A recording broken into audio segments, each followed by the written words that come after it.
A reading from the book of Sirach. If you choose, you can keep the commandments. They will save you.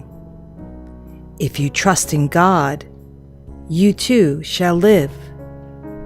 He has set before you fire and water. To whichever you choose, stretch forth your hand.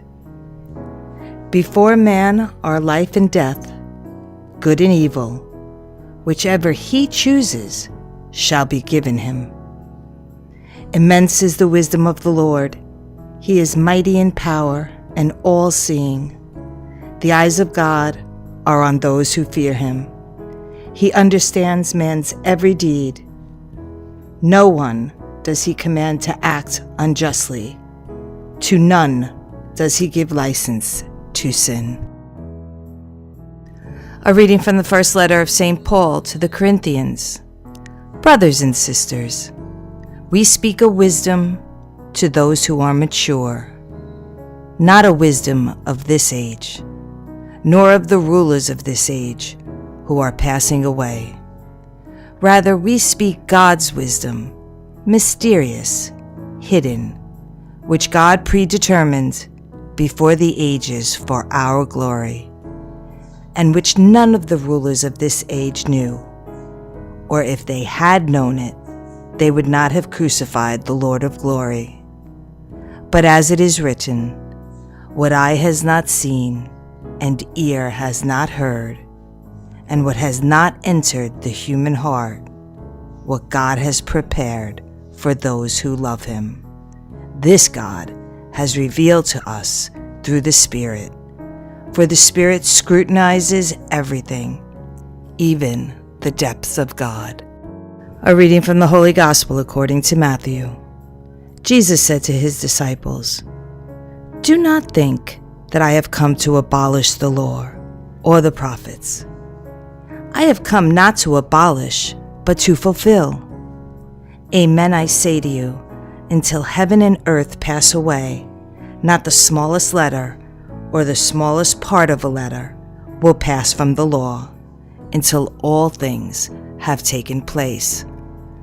Therefore, whoever breaks one of the least of these commandments and teaches others to do so will be called least in the kingdom of heaven. But whoever obeys and teaches these commandments will be called greatest in the kingdom of heaven. I tell you, unless your righteousness surpasses that of the scribes and Pharisees, you will not enter the kingdom of heaven.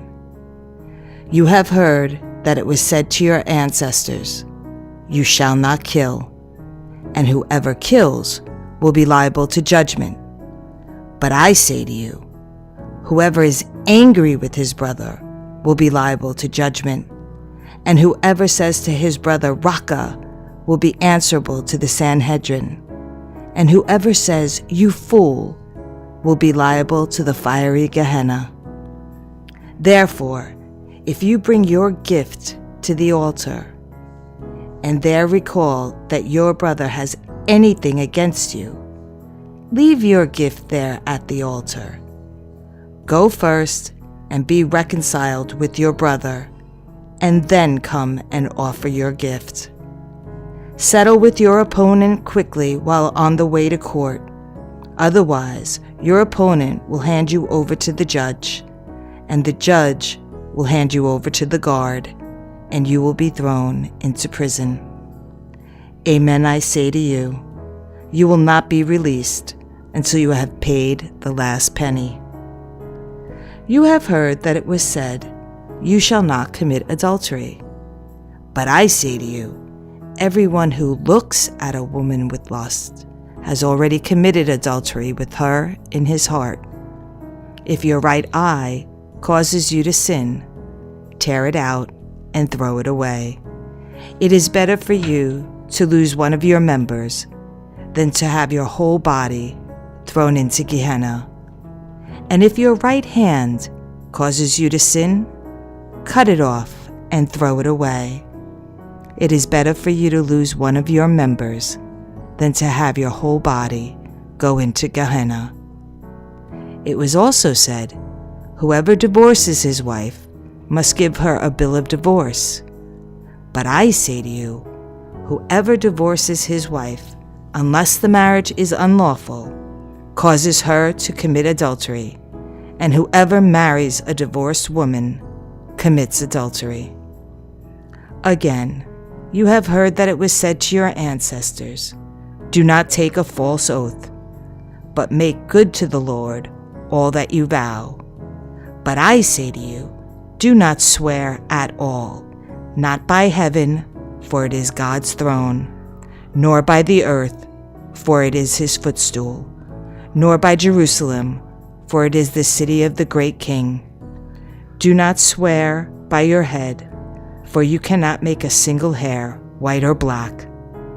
Let your yes mean yes, and your no mean no. Anything more is from the evil one.